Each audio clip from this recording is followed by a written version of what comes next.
Hello दोस्तों, आपका बहुत बहुत स्वागत है स्लीपी क्लासेस में। आज आपका स्वागत करते हैं डेली डोज ऑफ पॉलिटी में।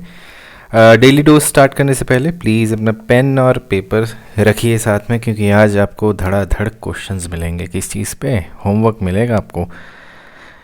लेक्चर में जो भी चीज़ें बोलता जाऊंगा, ठीक है, क्वेश्चंस तो डिस्कस होंगे ही। जो जो चीज़ें बोलता जाऊंगा please write them down and study. क्योंकि देखिए, पॉलिटी एक बहुत ही बड़ा सब्जेक्ट है, छोटा सब्जेक्ट नहीं है। और अगर आप यहाँ पे अगर 5 से 10 क्वेश्चन अगर कर रहे हैं और 5 से 10 एडिशनल आपने और टॉपिक्स निकाले हैं, तो इट इज़ यार डबल मेहनत। ठीक है दोस्तों, तो without any further do let's get started. पहला क्वेश्चन है, the ninth schedule was introduced in the constitution of India during the prime ministership of Jawaharlal Nehru, Lal Bahadur Shastri, Indira Gandhi, Morarji Desai. तो इसका सही जवाब क्या है? इसका सही जवाब है ए, जवाहरलाल नेहरू पंडित जी। ठीक है, अब थोड़ा सा जानते हैं कि नाइन्थ शेड्यूल क्या है। नाइन्थ शेड्यूल में क्या है, ये एक कंटेन करता है list of central and state laws. ठीक है जी, जो कि क्या है, which can not be challenged in courts. और अभी 284 सर्टन लॉज हैं। ठीक है दोस्तों, अब क्या है कि ये स्केड्यूल जो है ये 1951 में पार्ट बना था। ठीक है, जिसको ऐड किया गया था। ठीक है, और उसको फर्स्ट टाइम अमेंड भी तभी किया गया था।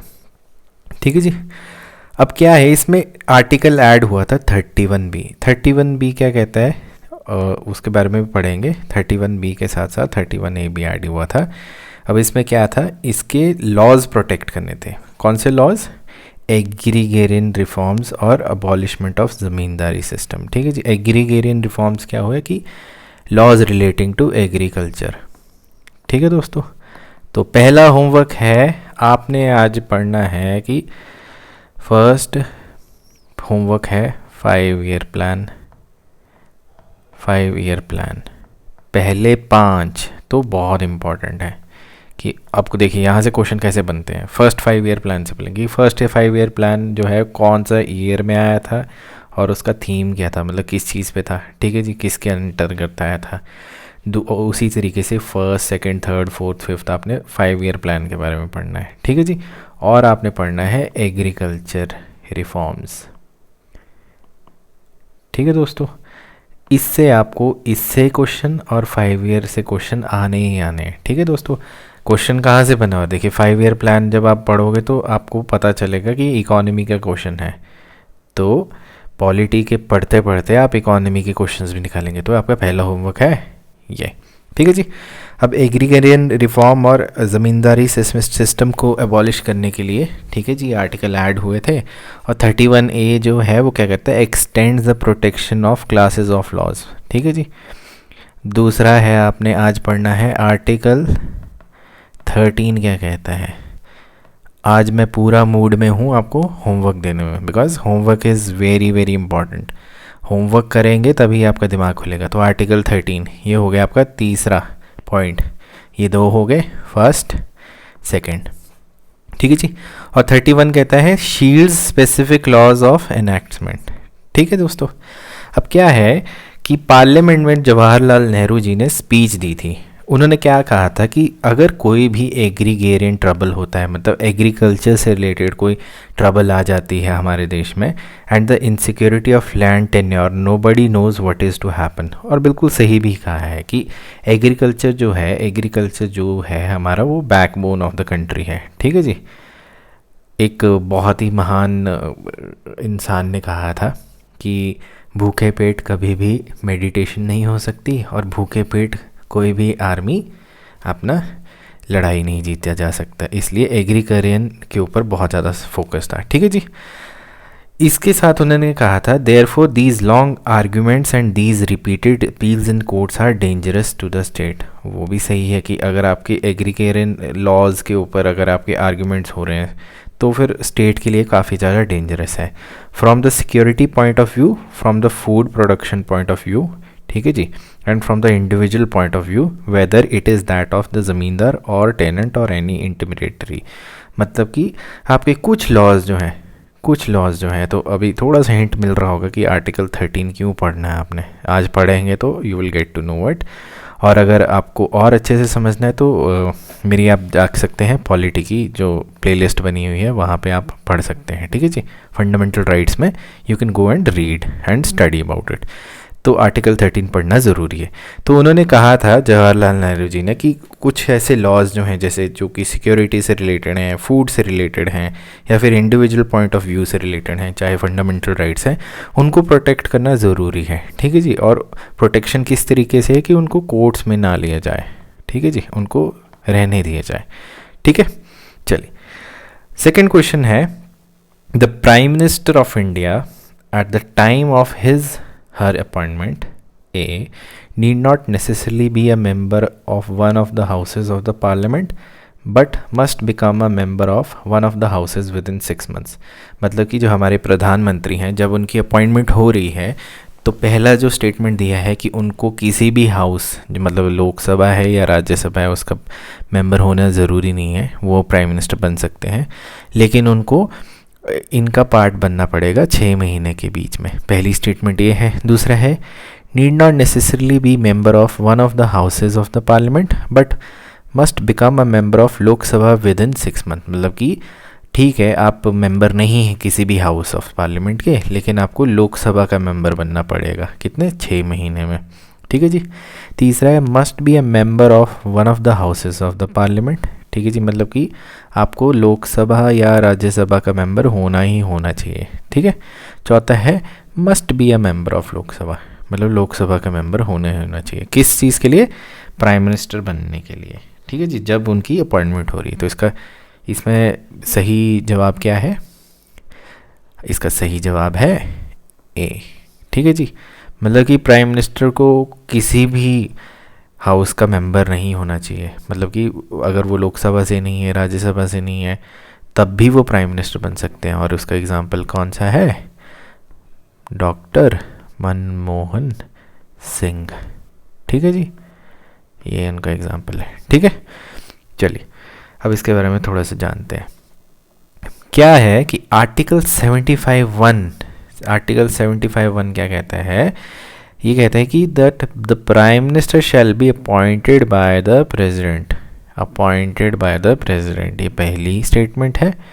दूसरा है, the constitution permits a person to be appointed PM without his her being member of either house of the parliament at the time of appointment, ठीक है जी। मतलब कि वो ना राज्यसभा के मेंबर हैं ना लोकसभा के मेंबर हैं, फिर भी वो प्राइम मिनिस्टर बन सकते हैं, ठीक है जी। सिमिलरली ये सेम कॉन्सेप्ट ही आपका किसके लिए है, कैबिनेट मिनिस्टर के लिए भी है, ठीक है जी, ये कैबिनेट मिनिस्टर के लिए भी है। जैसे कि अभी बताता हूँ आपको कि हमारे लेट अरुण जेटली थे, वो हार गए थे, कहाँ से, अमृतसर से हार गए थे, फिर भी उनको फाइनेंस मिनिस्टर बनाया था। और बाद में 6 मंथ्स के बाद, अब देखिए आगे आगे क्या बोलते हैं, however he or she has to become a member of either house of parliament within 6 months of from the date of his her appointment as prime minister. ये प्राइम मिनिस्टर के लिए है, बट सेम क्राइटेरिया आपका किसके लिए, cabinet minister के लिए है कि अगर सपोज जेटली साहब को हमने जब बना दिया था फाइनेंस मिनिस्टर, तो उनको किसी सीट से उनको इलेक्शन लड़ाया गया था 6 महीने के अंतर्गत में, या तो लड़ाया गया था या तो उनको राज्यसभा में नॉमिनेट कर दिया था, ठीक है जी। तो ये चीज़ है। चलिए, तीसरा क्वेश्चन है, which article of the constitution of India safeguards one's right to marry the person of one's choice? Article 19, 21, 25, 29।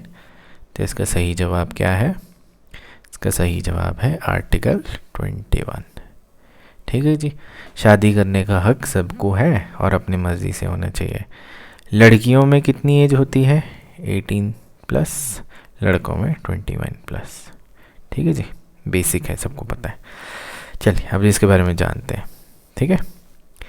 अब right to marry a person of one choice is an integral to article 21। वो क्या है, right to life and liberty, life तो चलो जीने का अधिकार है, मतलब कि जान का, लिबर्टी मतलब कि पूरी छूट होनी चाहिए। अब क्या है कि सुप्रीम कोर्ट ने कहा था इसको, कब कहा था, 2017 की एक जजमेंट को असाइड किया था हाई कोर्ट ऑफ केरला की। हाई कोर्ट ऑफ केरला का केस था, उसको मतलब क्या था, इसमें हादियान शेफिन जहान था, ठीक है जी। इसमें एक मुस्लिम गर्ल ने अपने कन्वर्जन हो गई थी, तब कहा था। बस सुप्रीम कोर्ट ने कहा था, सुप्रीम कोर्ट ने कहा था कि आपका जो राइट है ये आर्टिकल 21 के अंतर्गत आता है और आपके पास पूरा पूरा अधिकार है, ठीक है जी। सुप्रीम कोर्ट ने और स्पेसिफिकली क्या कहा था कि matters of belief and faith including whether to believe or to core of constitutional liberty. मतलब कि कोई भी चीज़ जिसमें आप मानते हैं या आपका धर्म, मतलब कि आपका सोच है, विचार है, जिसमें आप बिलीव करते हो, वो आपकी ही एक पर्सनल चीज़ है, ठीक है जी। पर्सनल चीज़ है कि मुझे किसी मूर्ति में भगवान दिखता है या मुझे लगता है कि मेरा कोई पर्टिकुलर बिलीफ है या कुछ भी है, वो आपकी बिल्कुल आपके अधिकार है और वो कॉन्स्टिट्यूशनल लिबर्टी के अंतर्गत आता है, ठीक है जी। The constitution exist for believers as well as for agnostics. Comment section में बताइए एग्नोस्टिक्स का मतलब क्या होता है, इंग्लिश भी इम्पॉर्टेंट है आपकी ना, तो कमेंट सेक्शन में बताइए एग्नोस्टिक का मतलब क्या होता है, ठीक है जी। Matters of dress and of food और ideas ideology of love partnership are within the central aspect of identity, ठीक है जी। मैं किस तरीके से कपड़े पहन रहा हूँ, क्या खा रहा हूँ, ठीक है जी, मेरी आइडियाज़ हैं, आइडियोलॉजीज़ हैं, लव है, पार्टनरशिप है, वो सेंट्रल एस्पेक्ट ऑफ आइडेंटिटी है, मतलब कि I can do it. Society का उसमें कोई अधिकार नहीं है, ठीक है दोस्तों। लेकिन अब इससे एक बड़ा ही एक रोचक सा सवाल उतर के आता है। वो सवाल क्या है, वो आपके इंटरव्यू में पूछे जा सकते हैं, और इस टाइप के क्वेश्चंस पूछे जाते हैं, इंटरव्यू में पूछे जा सकते हैं, और आपके मीन्स अगर आप कोई लिख रहे हैं उसमें भी जा सकते हैं। कि सपोज़ कि आपके मैटर्स ऑफ ड्रेस जो है, मैटर्स ऑफ ड्रेस हैं, वो आपकी अपनी वो है, चॉइस है, ठीक है जी। लेकिन अभी रिसेंटली क्या हुआ था कि हमारे एक एक्टर हैं मिलन सोमन, ठीक है जी, वो किसी आइलैंड पे उन्होंने कुछ फूहड़ता वाला काम कर दिया था, तो उन पे कुछ फ़ाइन लगा था। तो एक मैटर ऑफ ड्रेस कितना की कारगर है। फूड पे आते हैं कि हमारे कंट्री में बीफ बैन है, ठीक है जी, बीफ बैन है। तो अब आपको ये भी जानना होगा कि इस टाइप के जो क्वेश्चंस हैं, ठीक है जी, वो उस पर आपको थॉट देने पड़ेगी।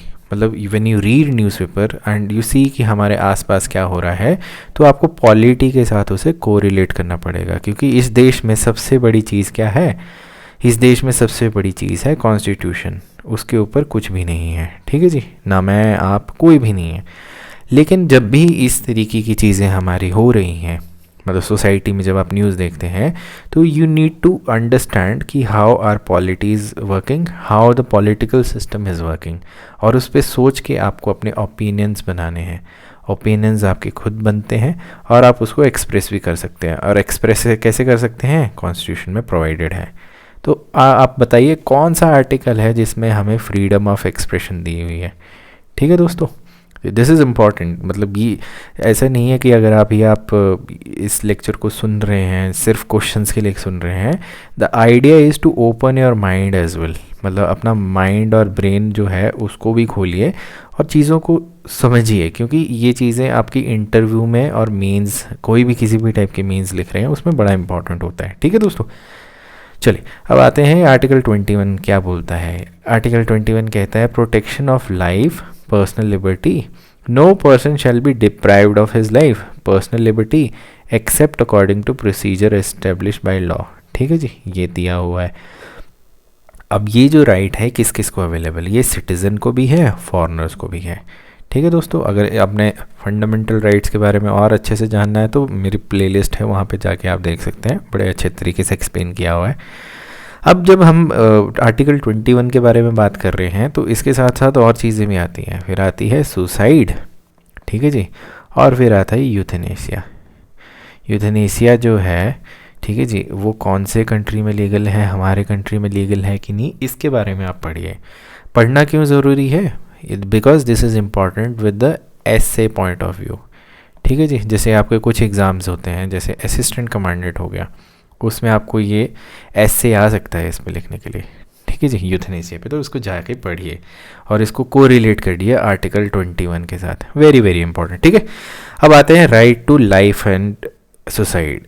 अब इसके बारे में जानते हैं कि सेक्शन 309 जो है इंडियन पीनल कोड का, ठीक है जी, वो क्या कहता है कि attempted suicide is a criminal offence which is punishable with the imprisonment and fine. अब ये क्यों कहा है कि क्रिमिनल ऑफेंस क्यों है?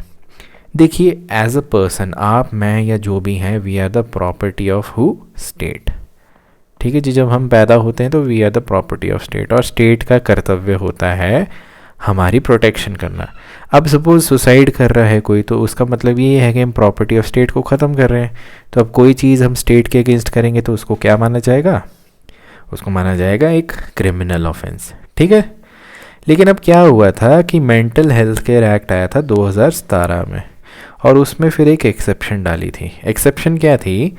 Law states not with standing any thing contained in section 309, जो अभी हमने किया था आईपीसी का, उसमें कहा था कि any person who attempts to commit suicide shall be presumed, माना जाएगा, unless proved otherwise to have a severe stress shall not be tried and punished under the said code. मतलब कि इस एक्ट में ये कहा गया है कि हम प्रिज्यूम करेंगे कि जो भी इंसान सुसाइड कमिट कर रहा है वो सीवियर स्ट्रेस के अंतर्गत जा रहा है और उसको पनिशमेंट नहीं मिलेगी। लेकिन कैसे? अनलेस प्रूव्ड, मतलब कि मैंने प्रूव कर दिया जी उसको कोई स्ट्रेस नहीं था या कुछ नहीं था, तब फिर उस पर कुछ हो सकता है। But usually it's a very very sensitive thing. Suicide is a very sensitive thing and usually उसमें देखा गया कि काफ़ी स्ट्रेस रहता है। ठीक है दोस्तों, चलिए अब आते हैं अगले क्वेश्चन पे। चौथा क्वेश्चन है, अब इसमें देखिए, with reference to member of parliament, ठीक है जी, local area development scheme, MP LAD scheme के बारे में है, कुछ स्टेटमेंट्स दी हुई हैं। पहली स्टेटमेंट है, माफ़ कीजिएगा, ठीक है जी, पहली स्टेटमेंट जो है वो दी है कि MP LAD funds must be used to create durable assets like physical infrastructure for health, education, etc. दूसरी है, a specified portion of each MP fund must benefit SC/ST population. ठीक है जी, पहले ऐसा दिया है कि फिज़िकल इंफ्रास्ट्रक्चर पे काम होने चाहिए, मतलब हॉस्पिटल हो, एजुकेशन हो। दूसरा है कि इसका कुछ पोर्शन जो है वो SC/ST पॉपुलेशन के लिए होना चाहिए। तीसरा है एमपी लैंड फंड्स जो हैं वो ईयरली बेसिस पे सैंक्शन होते हैं, और जो अनयूज्ड फंड है वो उनको आगे कैरी फॉरवर्ड नहीं किया जाएगा।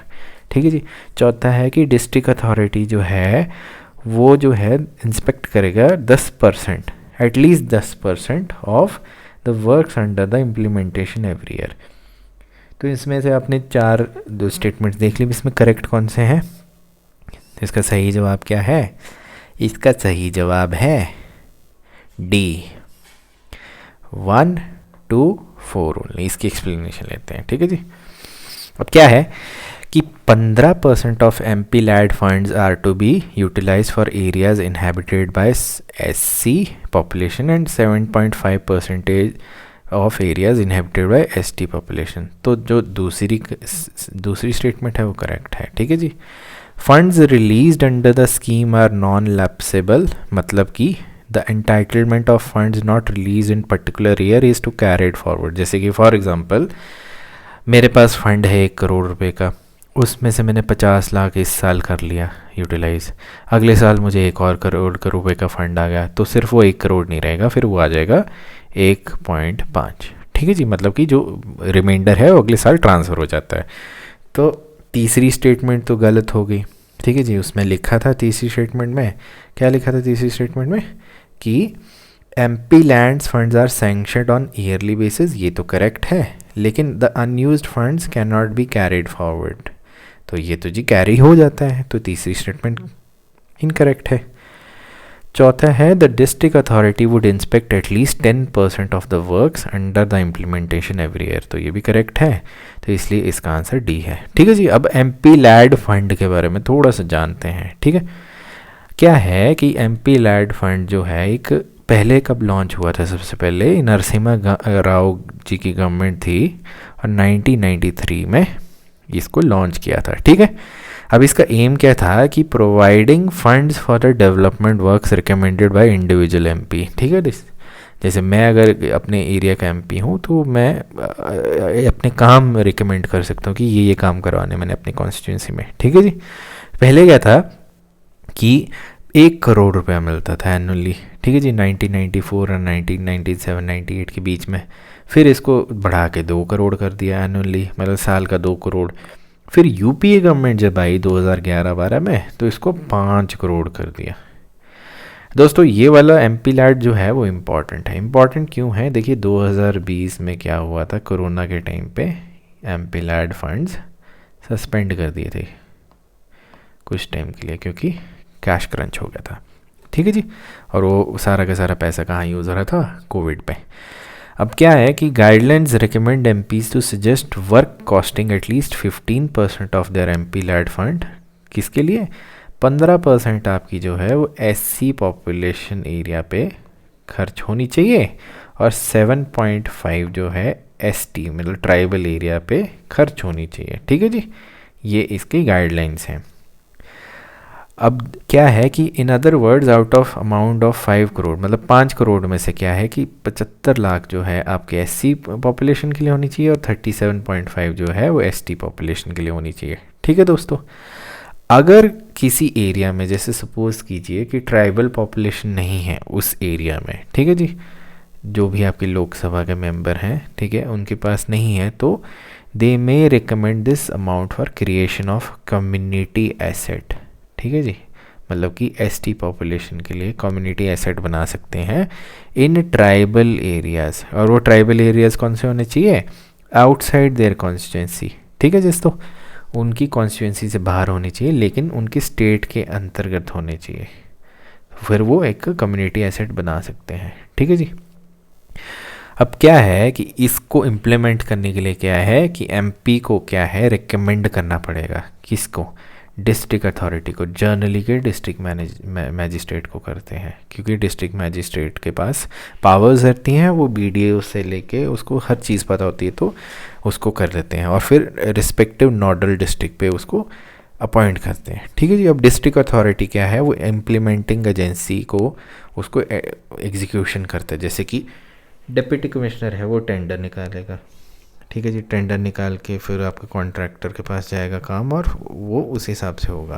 पहले तो आइडेंटिफाई करेंगे कि एमपी बोलेगा जी इस एरिया में मैंने लाइब्रेरी बनानी है, फिर वो डिस्ट्रिक्ट मैजिस्ट्रेट को बोल देते हैं कि यहाँ पे बनानी है, फिर डिस्ट्रिक्ट मैजिस्ट्रेट जो है वो आगे का काम करवाते हैं। ठीक है, चलिए 5वें क्वेश्चन पे आते हैं। 5वां क्वेश्चन क्या है? विद रेफरेंस टू लोक अदालत consider the following statement. 5 statement दिए लोक अदालत से रिलेटेड। पहली है कि an award made by Lok Adalat is deemed to be a decree of a civil court. ठीक है जी, मतलब कि कोई ऐसा अवार्ड या फिर कोई डिसीजन जो है लोक अदालत ने दिया है उसकी जो मान्यता है वो सिविल कोर्ट के इक्विवेलेंट होगी। और no appeals lies against there to any court, मतलब कि आगे कोई अपील नहीं किए जा सकती। दूसरी स्टेटमेंट है कि मैट्रिमोनियल फैमिली डिस्प्यूट, मतलब कि शादीशुदा शादी से रिलेटेड कोई डिस्प्यूट है या फैमिली से कोई डिस्प्यूट है, वो लोक अदालत में कवर नहीं होते। तो इनमें से स्टेटमेंट कौन कौन सी करेक्ट है? ऑप्शंस आपके पास ये हैं, सिर्फ एक, सिर्फ दूसरी, दोनों एक है, दो, नाइदर वन नाइदर टू। तो इसका सही जवाब क्या है? इसका सही जवाब है सिर्फ फर्स्ट। ठीक है जी, ये सही है, ये गलत है।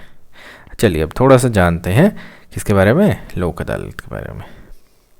अब क्या है कि when statutory recognition have been given to Lok Adalat, मतलब कि लोक अदालत को स्टैट्यूटरी रिकग्निशन जब मिली थी उसमें क्या कहा था? It was specifically provided that the award past, मतलब उसमें स्पेसिफिकली बोला था कि जो अवार्ड पास किया जाएगा लोक अदालत से the terms of compromise will have to force of degree of court of which can be executed as civil degree. मतलब कि जब ये पावर दी गई थी, उन्हें बताया गया था कि हाँ लोक अदालत है, तो उसमें बोला था कि आपकी जो कोर्ट के अवार्ड्स आएंगे या जो भी आपके डिसीजन होंगे उसकी पावर और उसकी इक्वलेंसी किसकी होगी, सिविल कोर्ट के बिल्कुल इक्वलेंट होगा।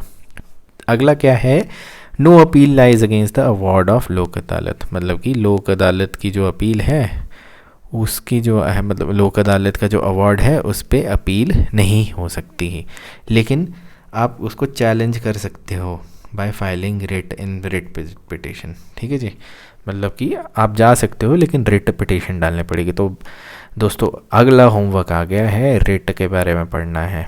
ये एक ऐसा टॉपिक है, सबको पता है रिट है, ठीक है जी, सबको पता है कौन से आर्टिकल है, लेकिन प्रॉब्लम ये है कि मोस्टली जो इजी क्वेश्चन है यहीं पे गलत कर जाते हैं, फिर एग्जामिनेशन में बैठ के सिर पकड़ते कि ओहो यार इसका क्या मतलब था, ओहो यार ये पढ़ा क्यों नहीं।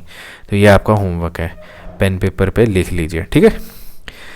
अब क्या है, लोक अदालत किस पे डील करते हैं, सिविल केसेस पे डील करते हैं। सिविल केसेस मतलब कि क्रिमिनल जिसमें नहीं है, जैसे कि अगर किसी ने किसी के ज़मीन पे कब्ज़ा कर लिया, इस टाइप के, ठीक है जी। मैट्रिमोनियल डिस्प्यूट्स हो गए, जैसे कि पति पति के बीच में झगड़ा हो गया, उस टाइप से, डाइवोर्सेस इस टाइप से। लैंड डिस्प्यूट्स, इसके बारे में बात कर ली थी। प्रॉपर्टी डिस्प्यूट, वो आपको पता ही है। कॉम्पनसेशन क्लेम्स, ठीक है जी। और कंपाउंडेबल क्रिमिनल केसेस। अब जानते हैं कि कंपाउंडेबल क्रिमिनल केसेस क्या होते हैं। जैसे ये होते हैं ऐसे केसेस जिसमें कि जो विक्टिम है, जिसने फाइल किया हुआ है, वो कॉम्प्रोमाइज़ पे आ जाता है। जैसे कि मैं गाड़ी से जा रहा था, भेलपूरी खा रहा था, दूसरी वाली गाड़ी ने आया, मेरी गाड़ी को टक्कर मारी, चलो जान मान का नुकसान नहीं हो, लेकिन गाड़ी ठुक गई। मेरी गाड़ी पे अच्छे खासे डेंट पड़े, इसके भी पड़े, गलती थी इसकी, क्योंकि ये दारू पी के दूसरी लेन से आ रहा था, इसको मतलब कुछ भी है, ठीक है, मतलब कि गलती इसकी थी। मैंने पुलिस वालों को फ़ोन किया, पीसीआर को, सर देखो ये दारू पी के ऐसे ऐसे है। फिर हम गए पुलिस वालों के पास, ठीक है जी, उन्होंने बोला कि केस करना है कि नहीं, केस हो गया फाइल। फिर लोक अदालत में चले गए, ठीक है जी। तब तक इनकी भी दारू उतर गई थी, मैं भी थोड़ा शांत हो गया था। फिर लोक अदालत में क्या कहा, चलो आप कॉम्प्रोमाइज़ कर लो। तो लोक अदालत में जज साहब ने बोला कि चलो आप इनके पैसे दे के गाड़ी ठीक करा लो और इसको रफा दफा करो। लेकिन अगर इसी केस में मुझे अच्छी खासी हेड इंजरी हो गई होती या ट्रॉमा हो गया होता, तो फिर वो कंपाउंडेबल क्रिमिनल केस नहीं होता, फिर वो क्रिमिनल केस में आ जाता है, फिर उसमें लोक अदालत का नहीं था सिस्टम, ठीक है दोस्तों। अब क्या है कि लोक Adalat is one of the alternative dispute redressal mechanism. आपको पता है हमारे कितना ज़्यादा प्रेशर रहता है कोर्ट्स में, ठीक है जी। तो ये एक अल्टरनेटिव डिस्प्यूट मैकेनिज्म बनाया हुआ है। ये एक फोरम है जहाँ पे कि डिस्प्यूट केसेस जो हैं, जो कि pending in court of law है या फिर प्री लिटिगेशन स्टेज पे है, मतलब कि अभी मतलब इतना ज़्यादा आगे बात नहीं बढ़ी है, तो उसको सेटल कर लेते हैं। कैसे, कॉम्प्रोमाइज़ करके और एमिकेबली बिठा के। अब देखिए, जैसे कि आपको एग्जांपल देता हूँ, मियाँ बीवी की नई नई शादी हुई, ठीक है। इन दोनों की शादी हुई, बीवी बोलती कि आई हेट यू बिकॉज तुम कुछ नहीं करते, तुम निखट्टू हो, तुम बर्तन भी नहीं साफ़ करते, तुम पोछा भी नहीं लगाते। जो हस्बैंड है वो बोलता है कि नहीं लगाना मैंने। इनकी लड़ाई होना स्टार्ट हो गई, ठीक है जी। बीवी बोलती है I am going to my मायके, ठीक है जी। ऐसे ऐसे फ्यूड करते करते 1 साल तक इनकी शादी चल रही है, ठीक है जी। लड़ाई हो रही है ठीक ठाक। अब लड़ाई के बाद क्या हुआ कि एक दिन ये बोलती है कि I am going to file divorce, ठीक है जी। डाइवोर्स के लिए फाइल कर देती है बीवी या फिर जो भी है। अब क्या है कि देखिए, डाइवोर्स जो है वो इमीडिएटली नहीं मिलता है। उसमें क्या है, यूजुअली जो जज हैं वो क्या कहते हैं, आपको टाइम पीरियड देते हैं। किसको, दोनों को, मियाँ बीवी को, कि बैठो समझो एक दूसरे को, शादी को बच्चों का खेल नहीं है, ठीक है। तो फिर वो बैठते हैं, बातचीत करते हैं, फिर वो उनकी कॉम्प्रोमाइज़ होता है और आपकी फिर डाइवोर्स नहीं होता है। उनको वो टाइम पीरियड लेते हैं और फिर शादी अच्छे से चल जाती है, ठीक है जी। कोई भी ऐसी सिचुएशन जिसमें कि आप बैठ के चीज़ें सुलझा पा रहे हो, उसमें लोक अदालत का काम रहता है, ठीक है जी। और लोक अदालत को स्टैट्यूटरी स्टेटस मिला हुआ है कि under legal service authority act 1987। ठीक है जी। बातचीत करके मोस्टली चीज़ें हल हो ही जाती हैं, अनलेस एंड अनटिल आपके पेट पे किसी ने छुरा घोंपा हुआ है और फिर उसके बाद बंदा बोलता है कि बातचीत कर लो, तो वैसे नहीं होता। ठीक है जी। ग्रीवियस हर्ट में आता है वो, फिर वो क्रिमिनल एक्ट हो गया। अब under the said act the award decision made by the Lok Adalat is deem to be a decree of civil court. ठीक है जी। और ये फाइनल है। ठीक है जी। और बाइंडिंग है सभी पार्टीज़ पे। No appeal against such award lies before any court of law, ये तो हमने कर लिया था। लेकिन अगर पार्टीज़ को उनको सेटिस्फाइड नहीं है विद द अवार्ड तो वो क्या कर सकते हैं, ऐसे तो कोई प्रोविज़न है नहीं, लेकिन they are free to initiate litigation by approaching the court of appropriate jurisdiction. मतलब लोक अदालत में चलो नहीं बात बनी तो फिर वो सेशन डिस्ट्रिक्ट एंड सेशन जज में डाल दी उन्होंने। ठीक है जी। या जो भी कोर्ट एप्रोप्रिएट ज्यूरिसडिक्शन में आता है, और फिर उसका केस बना के वो अगले प्रोसीजर पे जाते हैं। ठीक है जी। अब क्या है कि there is no court fee payable when the matter is filed in Lok Adalat, मतलब कोर्ट फ़ी नहीं है। ठीक है जी। और if the matter is pending in the court of law is refer to Lok Adalat. ठीक है जी। And is settled subsequently the court fee originally paid in court of the complaint shall be refunded. जैसे फॉर एग्जांपल आपका JMIC क्या होता है, judicial magistrate first class. इनको लगता है कि ये पर्टिकुलर केस जो है लोक अदालत में भेज देना है, और यहाँ पे JMIC के कोर्ट में फ़ीस वगैरह लगी हुई है, और लोक अदालत में केस जो है वो निपटा दिया जज साहब ने, दूसरे वाले जज ने। तो जो भी आपकी ये फ़ीस JMIC वाले कोर्ट में लगी है वो आपकी रिफ़ंड हो जाएगी। ठीक है दोस्तों। तो आई होप आपने अपना सारा का सारा होमवर्क लिख लिया है, उसको पढ़ेंगे अच्छे से, और कमेंट सेक्शन में बताइए कि आपको ये लेक्चर अच्छा लगा कि नहीं। ठीक है। थोड़ा सा लाइट रखिए अपने मूड को, थोड़ा सा चिल कीजिए, पढ़ाई कीजिए, मस्त रहिए, अच्छा खाना खाइए, सेफ रहिए। Take care, bye bye.